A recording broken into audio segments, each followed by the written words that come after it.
여러분 안녕하세요. 저는 2년 전에 해외로 건너와 새로운 인생을 시작한 30대 여성입니다. 원래 한국에서는 대학교 구내식당 영양사로 근무했었어요. 그러다 생각지도 못한 일을 계기로 타국에서의 삶을 시작하게 되었습니다. 사실 이런 선택을 한 배경에는 소름 돋도록 무서운 사연이 숨어 있습니다. 저는 그 기억에서 벗어나고자 대기업으로 이직해 해외 근무를 신청했어요.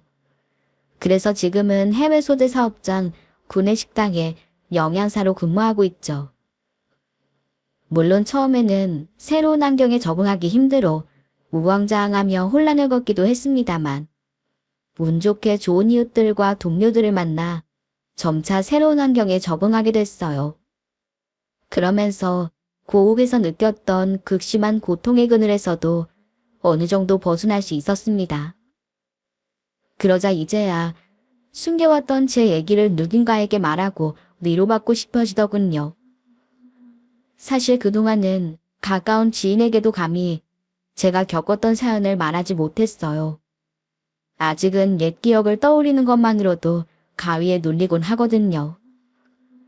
하지만 오늘은 용기를 내 골마가는 제 마음속 상처를 털어놔 보려고 합니다. 그래야 인간에게 느꼈던 환멸과 불신의 기억을 제대로 치유받을 수 있을 것 같으니까요.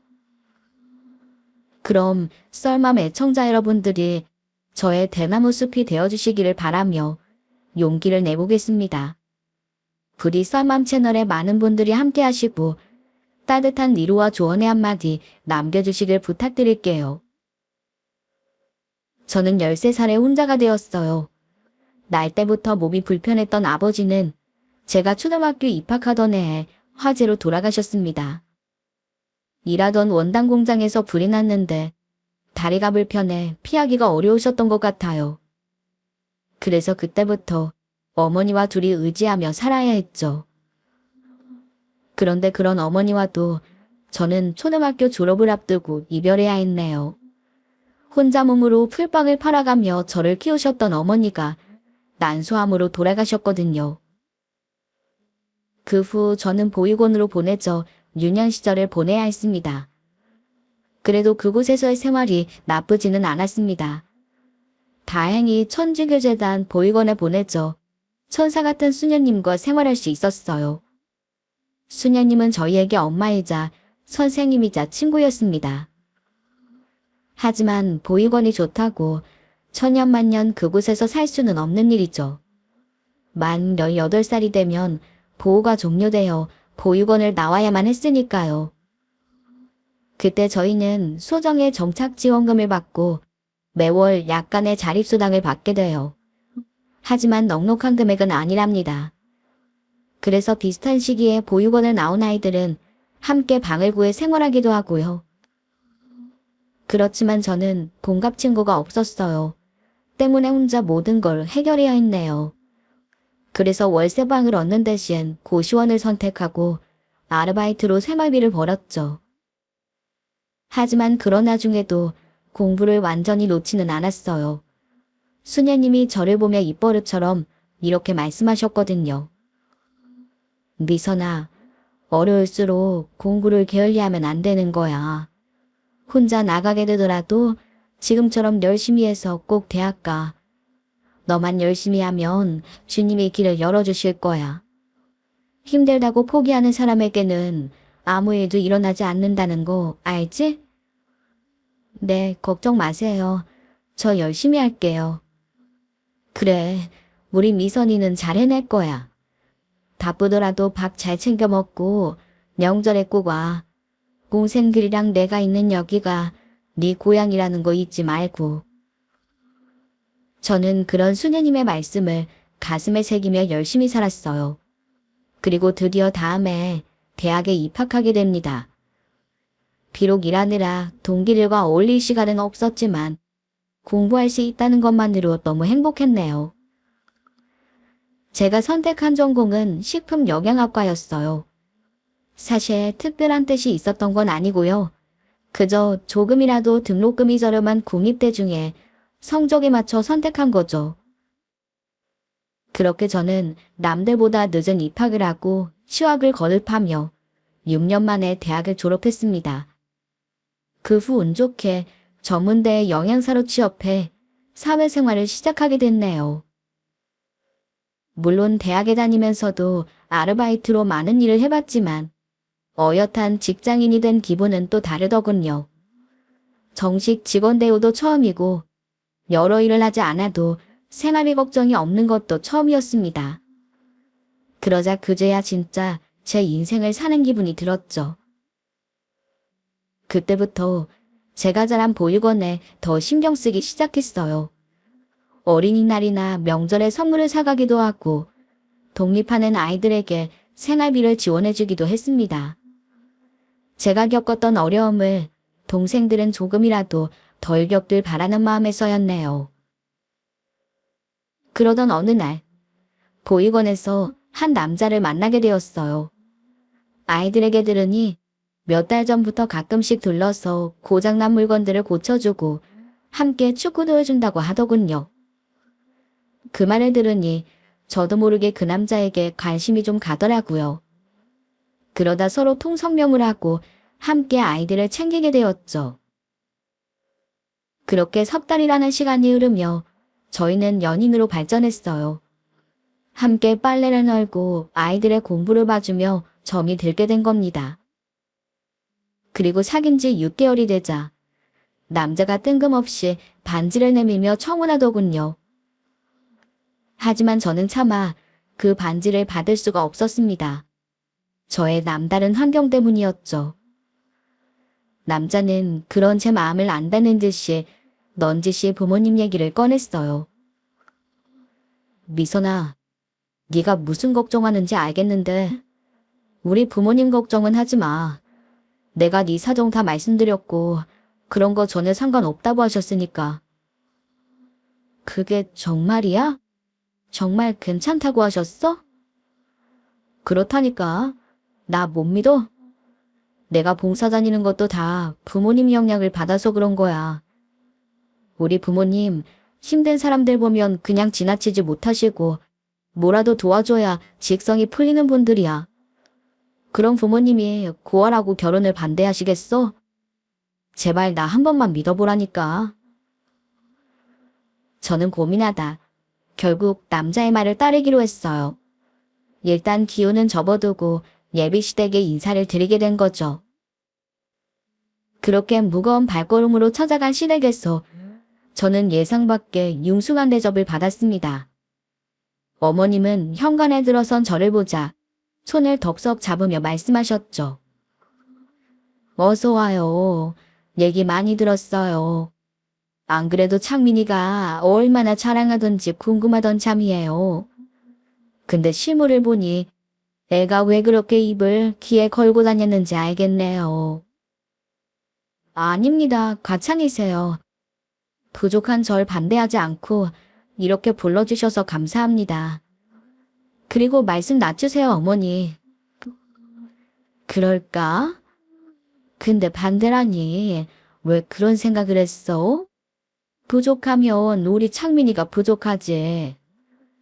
쟤는 막내라고 내가 너무 끼고 키워서 생활력이 없어. 미선이 같은 여자가 옆에 있으면 안심이 되지. 혼자 힘으로 대학 공부까지 하는 게 얼마나 힘들었을지 생각하면 내가 다 마음이 아프네. 그렇게 어머님은 결혼을 반대하기는커녕 제 걱정까지 하며 반겨주셨어요. 그리고 그런 태도는 아주버님과 아버님도 마찬가지였습니다.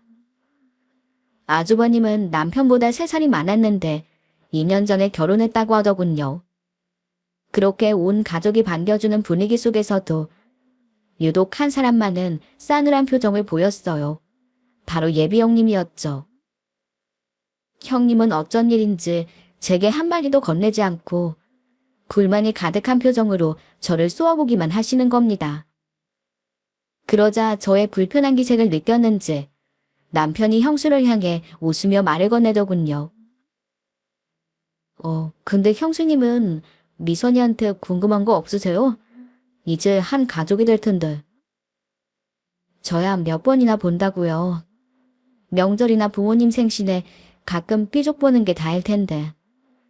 나중에 천천히 인사할게요.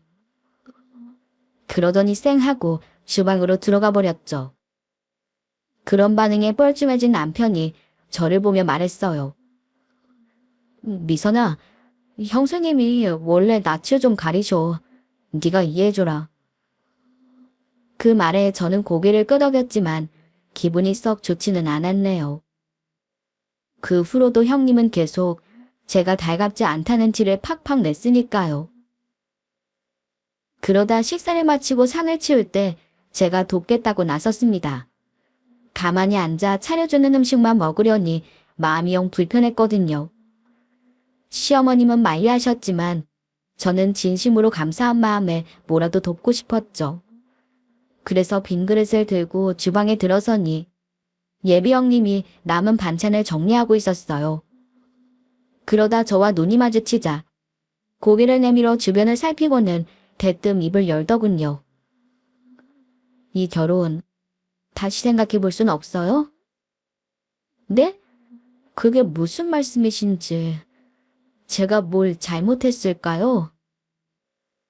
잘못했다기보다 두 사람이 안 어울린다고 생각하지 않아요? 물론 제가 창민 씨한테 많이 부족하다는 건 알고 있습니다. 그래서 더 노력할 거고요. 난 그런 말을 듣자는 게 아니라 결혼을 좀 신중하게 생각하라는 거예요. 만난 지 6개월밖에 안 됐다고 들었는데 너무 성급한 거 아니에요? 저는 그 말에 어떻게 대답해야 할지 몰라서 잠시 망설였어요. 그런데 그때 남편과 아주버님이 주방으로 들어서며 대화가 끊겨버렸네요. 아주버님은 저희를 향해 웃으며 말씀하셨습니다. 야, 동서지간이 다정하게 주방에 있으니 보기 좋네. 지금까지는 당신 혼자 외로웠을 텐데 장민이 결혼하면 의지되고 좋겠어. 재수씨, 이 사람이 낯을 가려서 그렇지 마음은 착한 사람이에요. 어려운 일 있으면 물어보고 편하게 생각하세요. 네? 아, 네. 감사합니다. 두 사람의 등장에 형님은 다시 입을 꼭 다물고 일만 하기 시작했어요. 그날 저희의 대화는 그게 전부였답니다. 형님의 태도가 그 후로도 별반 달라지지 않았거든요. 계속 뜸한 표정으로 입을 다물고 가족들과의 대화에도 잘 끼지 않았죠. 저는 결혼 준비를 하며 남편에게 조심스럽게 물었어요. 형수님은 성격이 정말 내성적인가 봐. 낯가린다고는 들었지만 다른 가족들하고도 대면대면한 게 오히려 내가 먼저 시집온 것 같더라. 요즘 여자들 시자 붙으면 다 싫어하잖아. 형수님도 그런 거지 뭐. 원래 살가운 성격이 아니기도 했고. 남편은 무심하게 말했지만 저는 그런 형님의 태도가 불편했습니다. 결혼을 재고해보라고 했던 말도 마음에 걸렸고요. 안 그러려고 해도 어쩔 수 없는 자격지심이 튀어나와 형님이 고아인 저를 반기지 않는다는 생각이 들었던 거죠. 그렇게 시간은 흘러 저희는 결혼식을 마치고 신혼여행을 다녀왔습니다. 꿈 같은 시간을 보내고 돌아오니 남은 건 현실이더군요. 그래서 여행에서 가져온 빨래와 본가에서 싸주신 음식을 정리하고 있는데 남편이 다가와 말했어요. 자기야, 어서 준비해. 구청 가야지. 구청에 가자고? 지금? 그래, 우리 둘 다 휴가 중일 때 얼른 혼인신고 해야지. 내가 쓸 건 벌써 다 썼어. 그건 좀 천천히 해도 되잖아. 나 지금 정신 없단 말이야. 천천히 언제? 내일부터 또 출근인데 평일에 따로 시간 내려면 번거롭잖아. 지금 후딱 다녀오자. 갔다 와서 내가 정리하는 거 도와줄게. 그럴까? 그럼 알았어. 그렇게 저는 남편의 성화에 못 이겨 하던 일을 미뤄두고 집을 나섰습니다. 한데 주차장으로 향하던 길에 남편이 전화 한 통을 받게 됐어요. 그러더니 이내 어두운 얼굴로 전화를 끊고 저를 보며 입을 열었습니다. 어쩌지? 고등학교 동창 아버님이 돌아가셨나 봐. 걔가 외동이라 경황이 없는 것 같네. 아무래도 내가 지금 가봐야 할 것 같은데. 어머, 얼른 가봐야겠네. 그럼 혼인신고는 나중에 하지 뭐. 아니, 그러지 말고 자기가 가서 하고 와.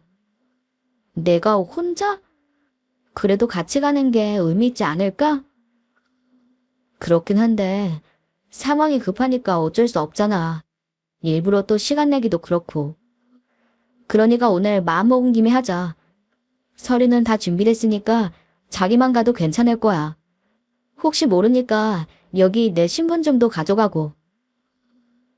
그래 알았어. 내가 가서 하고 갈 테니까 차민 씨는 가서 친구 위로나 잘해줘. 오늘은 못 들어오겠네. 아무래도 그렇지. 내일도 상황 봐서 휴가를 하루 더 내든지 해야 할 것 같아. 일단 나 급하니까 먼저 갈게. 그러면서 허둥대며 차를 몰고 떠났습니다. 그래서 저 혼자 구청에 가려는데 이번에는 제 휴대폰이 울리더군요. 전화를 받아보니 다음날 들어오기로 한 식재료에 문제가 생겼다는 회사의 연락이었어요. 저는 놀라서 앞뒤 볼 것도 없이 달려갔죠. 그 바람에 혼인신고는 뒷전이 되고 말았고요. 잠시 후 급한 불을 끄고 집에 돌아가니 몸이 천근만근이었어요. 남편도 친구를 위로하느라 정신이 없는지 잘 도착했다는 문자 이후로 연락이 없더군요. 그래서 저는 하다만 집안 정리를 마치고 쓰러지듯 잠이 들었죠. 그리고 다음 날부터 살림과 회사 일에 강행군이 시작되었습니다. 남편도 휴가 동안 밀린 일을 하느라 정신이 없는 것 같았네요. 그렇게 바쁜 시간을 보내며 저희는 혼인신고를 잠시 잊고 말았어요. 그런데 그쯤 제 주변에서 전에 없이 이상한 일이 자주 일어났어요. 우연이라고 하기에는 미심쩍을 만큼 위험한 순간이 빈번했던 거죠. 한 번은 퇴근길에 제 머리 위로 화분이 하나 떨어졌습니다. 다행히 간발의 차이로 피하긴 했지만 저는 너무 놀란 나머지 바닥에 주저앉아 버렸네요. 지나가던 행인들이 다가와 제 상태를 물을 정도로 사시나무 떨듯 떨어야 했죠. 그런 일이 있고 다음날 저는 용기를 내서 화분이 떨어진 건물을 찾아가 봤어요. 다행히 화는 면했지만 뭔가 찜찜한 기분이 들었던 거죠. 그런데 그 건물은 분양한 지 얼마 되지 않아서 입주한 사무실이 많지 않더군요. 그 중에 한 사무실 창가에 있던 개업 축하 화분이 떨어진 거였죠. 크기가 꽤 큰 거라 혼자 바람에 날려 떨어질 목에는 아니었어요. 한데 왜 하필 그게 제가 걸어갈 때 떨어진 건지 영문을 모르겠는 겁니다. 그리고 일주일 뒤 회식으로 귀가가 늦었던 저는 서둘러 집으로 향했습니다. 한데 버스가 다니는 대로를 지나 골목으로 들어서자 갑자기 굉음을 내며 오토바이 한 대가 돌진해 왔어요. 하지만 필사적으로 벽에 붙어 가까스로 화를 면할 수 있었네요. 하지만 그때까지도 저는 그런 일들을 겪었다는 것을 남편에게 말하지 않았습니다. 누구에게나 일어날 수 있는 우연한 사고로 괜한 걱정을 끼치고 싶지 않았거든요. 그런데 그로부터 며칠 후 생각지도 못한 일로 남편이 제게 화를 냈습니다. 그날 남편은 일찍 퇴근했는지 저보다 먼저 집에 와 있었어요. 보통은 그렇게 이른 귀가를 하면 저 대신 저녁을 차리곤 했는데 그날은 그렇지 않았네요. 팔짱을 끼고 소파에 앉아 험악한 표정을 짓고 있더라고요. 저는 그런 남편이 의아해 눈을 동그랗게 뜨고 물었습니다. 당신 일찍 들어왔네? 근데 표정이 왜 그래? 혹시 어디 안 좋아? 몸은 아니고 기분이 안 좋네. 나 오늘 회사에 낼 일이 있어서 가족관계서를 떼봤어. 근데 우리가 아직 가족이 아니더라고. 어? 그거 깜빡하고 말 못했네. 사실 그날 자기 상가집 가고 나서 나도 회사에 일이 생겨서 혼인신고 못했어. 그런 말을 왜 이제야 해? 난 당연히 그날 일 처리 다 한 줄 알고 있었잖아. 너 혹시 일부러 그런 거야? 일부러라니. 그게 무슨 소리야? 회사에 급한 일이 있었다고 했잖아. 그게 뭐 그리 대단한 일이라고 일부러 속여? 나도 깜빡한 거지. 깜빡할 일이 따로 있지. 혼인신고 안 한 걸 깜빡한다는 게 말이 돼? 난 이제 우리가 어미남 부부라고 생각했는데 얼마나 황당했는지 알아? 그깟 혼인신고가 뭐가 그리 대단하다 그래. 부모님 모시고 사람들 앞에서 맹세했으면 그게 부부인 거지. 혼인신고는 언제든 할 수 있는 거잖아. 그깟 혼인신고? 너 어떻게 그런 말을 해? 이건 나라에서 법으로 우리를 부부라고 인정해주는 거라고. 근데 그게 어떻게 아무것도 아니야. 넌 가족이 그렇게 우스워. 남편은 제게 그 일로 당황스러울 정도로 불같이 화를 냈습니다. 저는 그동안 보아오지 못한 남편의 모습에 당황할 수밖에 없었네요. 그래서 좀 이상한 생각이 들었지만 일단 남편을 진정시키는 게 먼저인 것 같아 차분히 이야기했죠. 난 당신이 혼인신고를 그렇게 중요하게 생각하는지 몰랐어. 미안해. 내가 생각이 짧았나 봐. 내가 왜 결혼을 서두른 줄 알아? 당신한테 가족을 만들어주고 싶어서였어. 평생 외로웠을 당신한테 내가 법적으로도 든든한 울타리가 돼주고 싶었다고. 근데 넌 그런 내 마음은 전혀 모르고 있잖아. 미안해. 자기가 그렇게까지 생각한다는 건 몰랐어. 내가 시간 내서 다시 신고하러 갈게. 걱정 말고 화 풀어. 아니, 난 이제 너 못 믿어. 또 이 핑계 저 핑계 대고 미루죠. 어떻게 알아? 말 나온 김에 내일 당장 가게 휴가 내. 뭐? 내일 어떻게 휴가를 내? 그러지 말고 다음 주에 가자. 그때는 미리 휴가 내볼게. 안 돼. 그럼 나 혼자서라도 할 거야. 네가 그렇게 나랑 혼인신고하는 게 싫은지 몰랐네.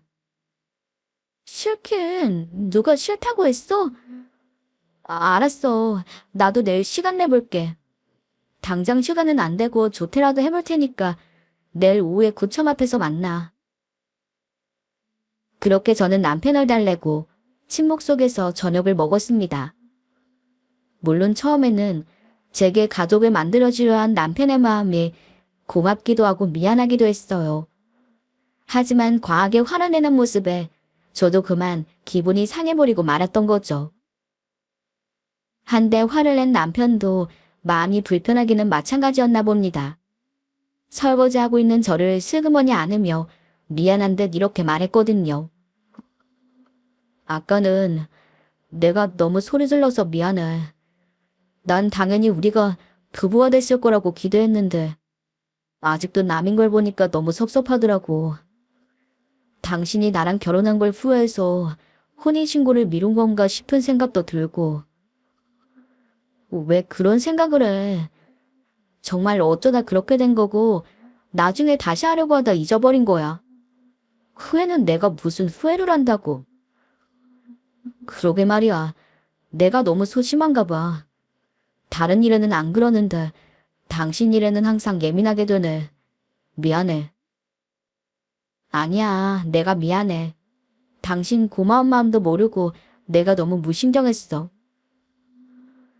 부부싸움은 칼로 물베기라더니 저희는 그렇게 첫 부부싸움을 사과로 마무리하며 사이좋게 잠들었답니다. 그리고 다음날 신에게 급한 일이 생겼다는 핑계를 대고 조퇴했어요. 아무리 생각해도 혼인신고하겠다고 월차를 내는 건 너무 이상하더라고요. 그렇게 서둘러 퇴근한 저는 버스에 내려 구청으로 향했습니다. 그런데 그때 무언가 신경 쓰이는 시선이 느껴졌어요. 모자를 눌러 쓴 사람이 저를 따라오는 것 같더라고요. 사실 저는 그 사람이 낯설지 않았습니다.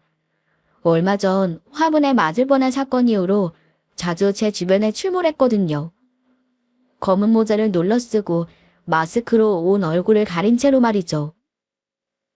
그런데 그 사람이 또 저를 따라오는 걸 느끼자 갑자기 덜컥 겁이 났습니다. 다행히 대낮에 대로변이라 별일이 있을 것 같진 않았지만 두근거리는 가슴은 어쩔 수 없었네요. 그런데 제가 자신을 의식했다고 느꼈는지 갑자기 상대의 걸음이 빨라지더군요. 저는 도망치듯 쟁걸음으로 앞서가다 구청 앞에 멈춰섰습니다. 아직 남편은 도착하지 않은 모양이었어요.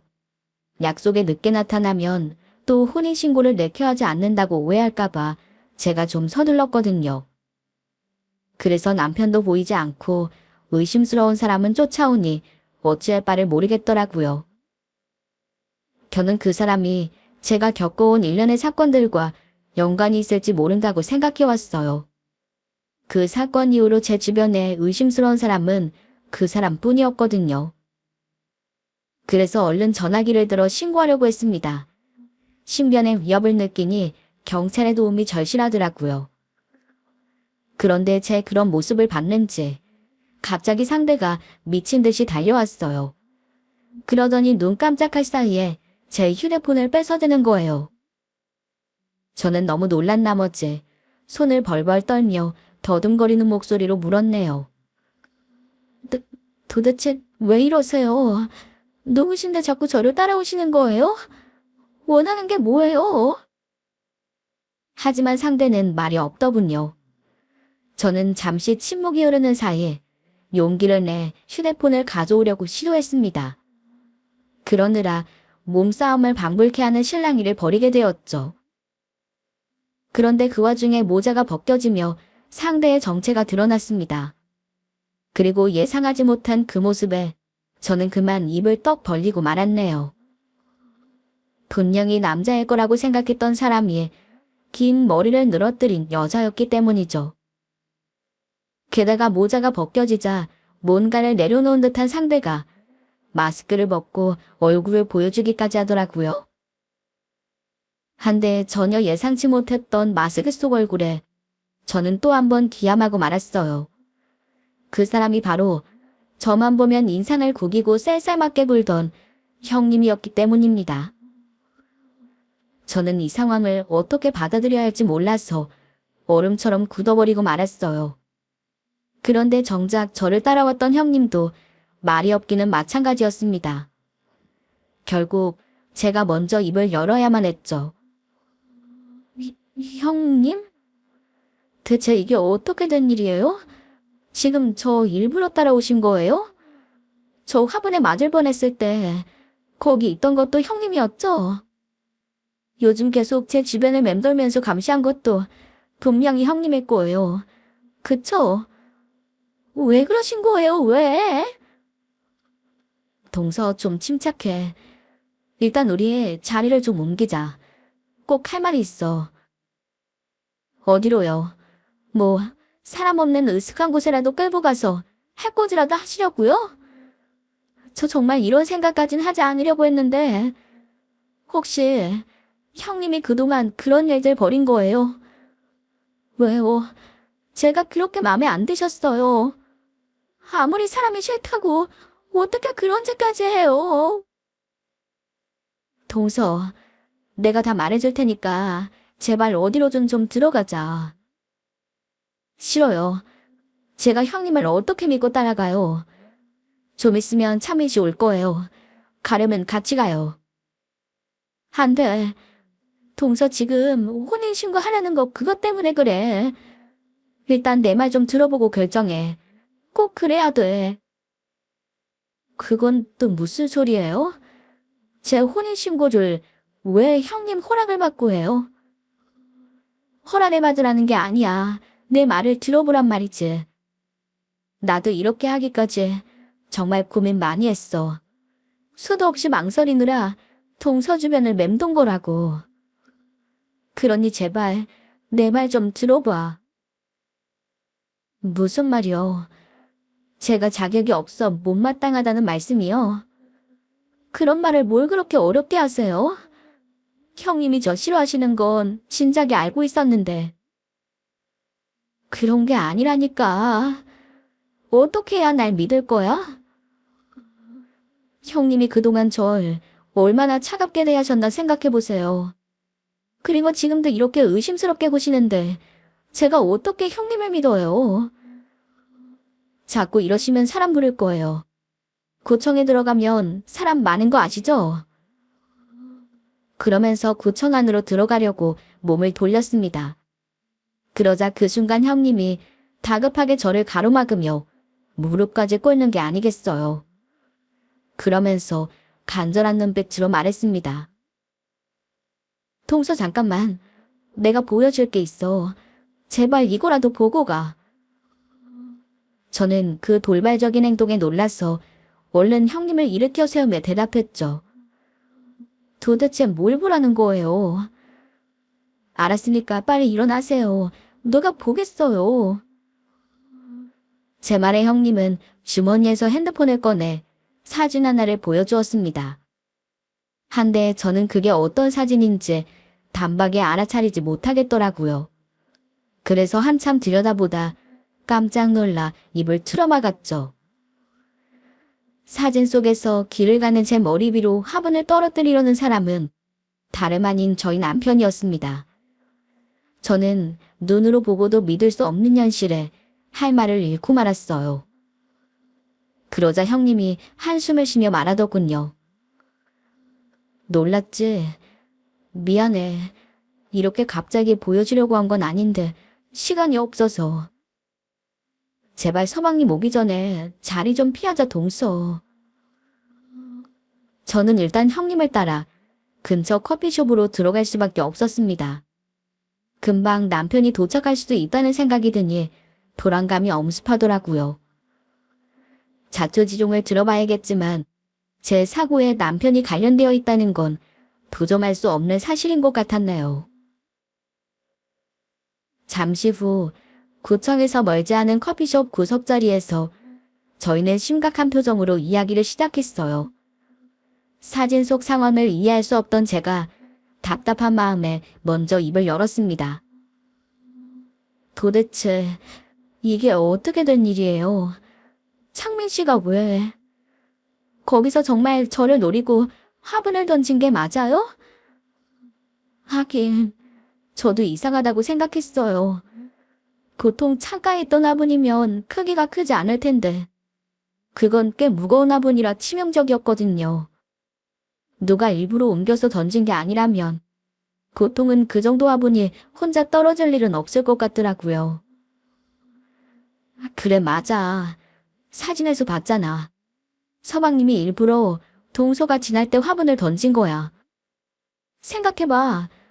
그날 퇴근하면서 서방님이랑 통화하지 않았어? 그런 것도 같고 뭐 집에 가는 길에는 거의 매일 연락하니까요. 그리고 혹시 오토바이 관련된 사고는 없었어? 오토바이요? 어떻게 형님이 그걸... 그럴 줄 알았어. 서방님이 우리 남편한테 중고 오토바이 좀 알아봐 달라고 하는 걸 들었거든. 남편 친구 중에 오토바이 매장하는 친구가 있어. 설마 그것도 창민 씨가 그런 거라고요?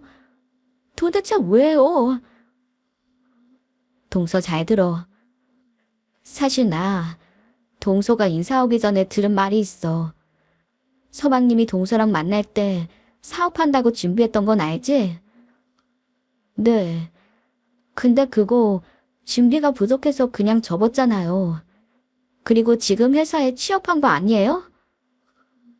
그래. 반은 맞고 반은 틀렸어.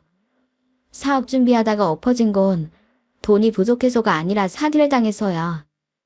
동업하려고 했던 중학교 동창이 서방님의 등쳐먹고 도망갔거든.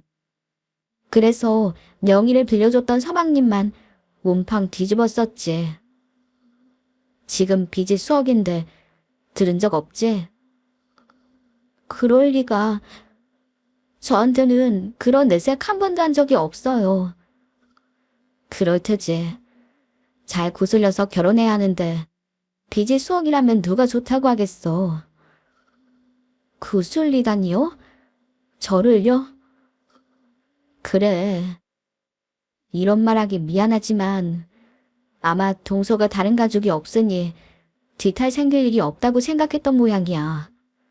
그러니 그런 무서운 생각을 했지. 무슨 생각이요? 설마. 그래. 서방님은 돈에 쫓기고 있었어. 그래서 솟아날 구멍을 찾다 동서를 이용하기로 한 거야. 동서 상해보험 가입한 거 있다며? 글쎄요. 그런 게 있었나? 잘 생각해봐. 아니면 서방님이 들라고 했던 거 없어? 그때 불현듯 잊었던 기억 하나가 떠올랐어요. 남편을 만나고 얼마 안 됐을 때 친구가 보험회사에 들어갔다며 가입을 부탁했던 적이 있었거든요. 실적 때문이니까 가입만 해주면 보험료는 알아서 대납해주다 좀 지나서 해지해준다고 했습니다. 그래서 저는 따로 보험료를 낸 적도 없었어요. 그런데 그 보험이 상해보험이었던 모양입니다. 그런 것도 같아요. 근데 금방 해지하겠다고 해서 저는 그게 어떤 보험인지도 잘 몰랐어요. 창민 씨 친구가 있는 자리인데 하나하나 약관을 따지기도 그렇고 해서 이것들이 다 짜고 친 거야. 거기서 아마 사고로 죽거나 장애를 입으면 돈을 주겠지. 서방님은 그 돈을 노린 거라고. 내가 자기 가족끼리 쏙닥거리는 소리를 톡톡히 들었어. 사실 처음에 동서 고아라고 하니까 어머님이 펄쩍 뛰셨거든. 근데 서방님이 엄청 화를 내더라고. 그래서 나는 정말 좋아서 그러는 줄 알았는데 자기 살 길은 동서뿐이라면서 보험료 받아서 빚 청산해야 하니까 제발 아무도 방해하지 말라고 엉크려 놓더라니까. 네? 그게 정말이에요? 그럼 창민 씨가 처음부터 그럴 마음으로 저랑 결혼한 거란 말이에요? 그래. 그래서 내가 동서 결혼을 반기지 못한 거야. 그 사람들은 내가 이 사실을 들은 줄도 모르고 있거든. 근데 괜히 나섰다가 내가 말한 걸 알면 그 집안 사람들이 날 가만두지 않을 것 같았어. 그래도 결혼하기 전에 말했어야 하는 건데 나도 사는 게 힘들어서 그러지 못했어. 미안해. 형님은 그래서 그동안 제 주변을 서성인 거예요. 이 말 해주고 싶어서? 그래. 사실 그런 말을 들었어도 난 설마 했거든. 그래서 동서 출퇴근길에 몇 번 따라다니며 살펴본 거야. 근데 정말 서방님이 그런 짓을 할 줄은 몰랐어. 나도 놀라서 엉겁결에 사진을 찍어둔 거고. 다행히 서방님이 어설퍼서 미수에 그친 거지. 저는 생각지도 못한 사실에 오금이 저려왔습니다. 평생 함께하자던 남편이 저를 비청산의 도구로만 여겼다는 걸 좀처럼 받아들이기 어렵더군요. 하지만 그때 제가 혼인신고를 하지 않은 사실에 미친 사람처럼 분노하던 남편이 떠올랐어요. 그 모습을 떠올리고 형님이 찍은 휴대폰 속 사진을 보니 사실을 인정하지 않을 수가 없었죠. 형님은 사색이 되어 말문이 막힌 저를 보며 한숨을 쉬었어요. 그러더니 제 손을 잡고 말했습니다. 미안해. 좀 더 빨리 용기를 냈어야 하는데. 사실 내가 이혼을 준비 중이라 그 사람 성질 건드리는 일을 할 수 없었어. 근데 이제 합의 이혼 해보려던 노력도 끝이야. 그런 무서운 집구석이란 한시도 가족으로 묶이기 싫거든. 소송까지는 안 가려고 했는데 결국 그래야 할 것 같아. 이혼이라니요? 형님도 아주버님이랑 무슨 일이 있었어요? 사실 나 2년 넘게 맞고 살았어. 그 인간 손버릇이 나빠서. 처음에는 잘못했다고 빌길래 용서해줬는데 그게 잘못이었던 것 같아. 그리고 내가 이렇게 사는 거 그 집 사람들도 다 알아. 근데 아무도 말리거나 한 사람이 없더라고. 다 썩어 빠진 한통속들이야. 그러니 동서도 혼인신고하기 전에 어서 도망쳐. 거기 더 있다가 무슨 봉변을 당할지 모른다고. 형님은 눈물을 흘리며 그동안 당해온 일들을 말해줬어요. 아주버님에게 맞아 고막도 터지고 심지어 갈비뼈도 부러졌었다고 하더라고요. 정말 기가 막혔습니다. 하지만 이혼도 쉬운 게 아니라 좀처럼 엄두를 내지 못했던 것 같아요. 그러다 친구의 도움으로 얼마 전부터 폭행의 증거를 모으며 소송을 준비한다고 했네요. 그날 저와 형님은 집으로 가는 대신 경찰서로 향했습니다. 저희를 위협하는 남자들이 있는 집에 제 발로 걸어 들어갈 수는 없었거든요. 더구나 제가 약속 장소에 나타나지 않자 남편이 또 이성을 잃었더라고요. 남편은 화가 났지만 서류를 제가 가지고 있어 혼자서는 혼인신고를 할 수도 없는 상황이었죠. 그것 때문에 더 약이 올랐는지 빨리 집으로 오라며 으르렁거렸어요. 저는 그런 남편에게 의미심장하게 말했습니다. 내가 그 집에 다시 들어가는 일은 없을 거야. 그래도 당신이랑 나는 곧 다시 만나게 되겠지. 물론 지금과는 다른 장소에서 다른 관계로 말이야. 그리고는 계속 소리치는 남편의 말을 무시하며 전화를 끊어버렸습니다. 경찰은 제가 제출한 사진과 형님의 증언을 근거로 수사를 시작했습니다. 결국 모든 죄가 낱낱이 밝혀지며 남편은 살인미수로 실형을 받게 됐네요. 제가 직접적인 상해를 입진 않았지만 보험금을 노리고 벌인 계획적인 범죄라 죄질이 나쁘다고 판단된 거죠. 그리고 그 뒤로 형님도 이혼 소송에서 승소했어요.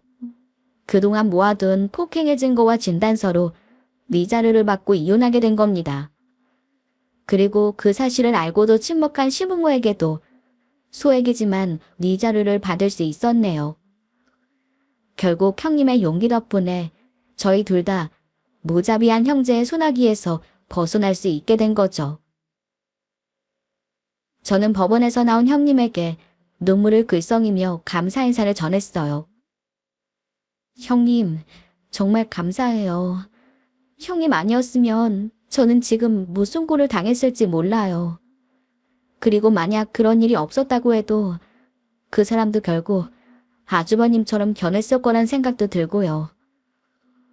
지금 와서 저한테 화내던 그 사람 모습을 떠올려 보면 그 사람과 함께 했을 미래가 너무 무섭고 겁이 나네요. 아무래도 그게 집안 내력인 것 같아요. 이게 다 형님 덕이에요. 형님 덕에 험한 일 안 당하고 헤어질 수 있게 됐네요. 이 은혜를 어떻게 갚아야 할지 모르겠어요. 혹시 제가 뭐 도와드릴 일은 없을까요? 아니야. 내가 진즉에 용기 냈어야 하는 건데 그러지 못했어. 만약에 꼬물거리다 동서가 무슨 일이라도 당했다면 난 정말 죄책감으로 힘들었을 거야. 근데 이렇게 무사하니 오히려 내가 더 고마워. 형님, 저는 외국에 나갈 생각이에요. 지금은 그 사람이 없다지만 몇 년 후에 나와서 무슨 짓을 할지 모르잖아요. 그래서 여기서 당한 일 다 훌훌 털어버리고 떠나려고요. 그래도 형님에 대한 고마움은 잊지 않을게요. 형님이 제 생명의 은인이세요. 난 너무 당연한 일을 한 건데 뭐. 오히려 망설였다는 게 더 동서한테 미안한 일이지. 나도 동서처럼 훌쩍 떠나고 싶지만 아버지가 계셔서 그럴 수도 없네. 그냥 견디고 살아야지 뭐. 형님은 앞으로 어쩔 생각이세요? 지금은 친구분 집에서 지낸다고 하지만 계속 거기서 신세 질 수는 없잖아요. 사실 형님은 저처럼 고아는 아니었지만 돌아갈 친정이 없는 신세는 매한가지였어요. 무남동녀 외동딸인데 몇 년 전 어머니가 돌아가셨고 아버님은 치매로 요양원에 계셨거든요. 물론 이혼하며 받은 위자료가 있긴 했지만 그건 아버님의 병원비로 남겨둬야 하는 상황이었죠. 그래서 저는 형님에게 한 가지 제안을 했어요. 형님, 제가 듣기로는 대학에서 사회복지로 전공하셨다고 하던데, 맞아요? 졸업하고 2년 정도 일하다 그만뒀어. 그 사람이 일하는 여자를 싫어했거든. 그때는 남편한테 사랑받으며 보글보글 된장찌개 끓이고 살 생각에 미련 없이 그만뒀는데, 이렇게 되고 보니 너무 후회가 되네. 그럼 혹시 생활지도원에 관심 없으세요? 제가 살던 보육원에서 사람을 뽑는다고 들었거든요. 어머, 그래? 사실 나 사회복지 실습을 보육원에서 했었어. 그때도 아이들이랑 헤어지면서 얼마나 아쉽던지. 그래요? 그럼 서류 한번 넣어보세요. 물론 공정하게 뽑기야 하겠지만 제가 보기엔 형님이라면 가능할 것 같아요. 아시겠지만 그게 아이들을 좋아한다고 해서 아무나 할 수 있는 일은 아니잖아요. 정말 이타적이고 봉사정신이 있어야 하는 일이라 형님처럼 남을 위해 위험을 무릅쓰는 사람이 해야 하는 일이에요. 어머, 내가 무슨... 그래도 일에는 관심이 가네. 사실 취업 생각을 하면서도 생활지도원 생각은 못 해봤거든. 고마워, 동서. 아니에요. 저야 그냥 말만 전했는걸요. 거기 형님이 가두신다면 저도 안심되고 좋을 것 같아요. 저한테는 친동생이나 다름없는 아이들이거든요. 그 말을 들은 형님은 곧바로 제가 살던 보육원에 원서를 넣었어요. 그리고 당당히 취업에 성공했죠. 그래서 그곳에서 아이들과 생활하며 폭력으로 얼룩진 상처를 회복하고 있답니다. 그 후로 저는 이직을 하고 해외 나가 살면서도 주기적으로 형님과 안부 전화를 하고 있어요. 전화 통화에서 형님은 아이들과 생활하며 힘든 일을 하소연하거나 즐거웠던 일을 자랑하기도 하죠. 그럴 때면 예전에 어둡고 쌀쌀맞았던 모습은 전혀 찾아볼 수가 없네요. 저는 오늘도 그런 형님에게 무한한 감사를 전한답니다. 그리고 이왕이면 과거의 고통을 말끔히 잊게 해줄 좋은 인연을 만나도록 빌어줬죠. 제 이야기를 들으신 썰맘 애청자분들도 이런 형님의 앞날을 축복해 주시겠어요? 그럼 넋두리 같은 사연을 함께 해주신 여러분께 감사드리며 저는 이만 인사드리겠습니다. 부디 평안한 하루 되시기를 바랄게요. 고맙습니다.